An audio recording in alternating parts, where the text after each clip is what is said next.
Derrick Jaxn, the relationship guru, some would call him, is all over the news because he has allegedly had affairs on his wife.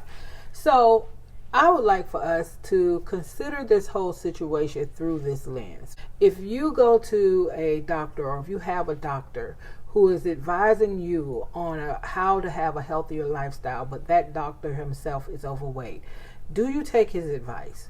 If you go to a hairstylist who is known for, having people with beautiful hairstyles, healthy hair, but her hair is normally kind of jacked up, do you still take her advice with regards to your hair?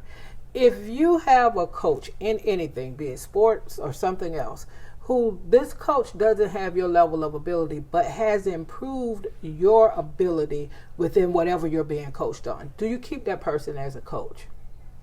I am not a follower of Derrick Jaxn. I don't read his books. I don't do anything. I don't listen to him for advice.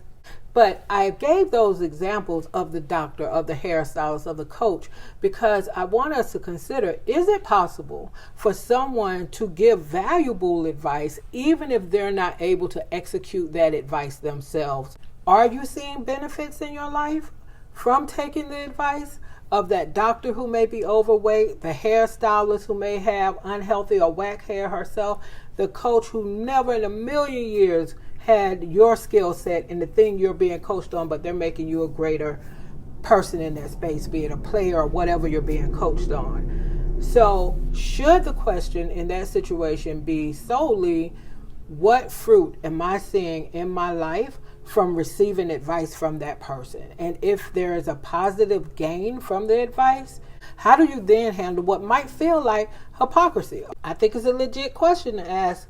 Do you throw away all of the advice? Do you throw away the person? Do you do both? Do you do neither?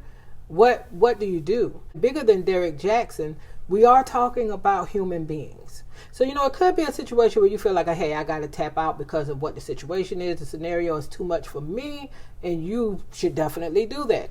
But since we are talking about human beings and nobody's perfect, this can happen a lot.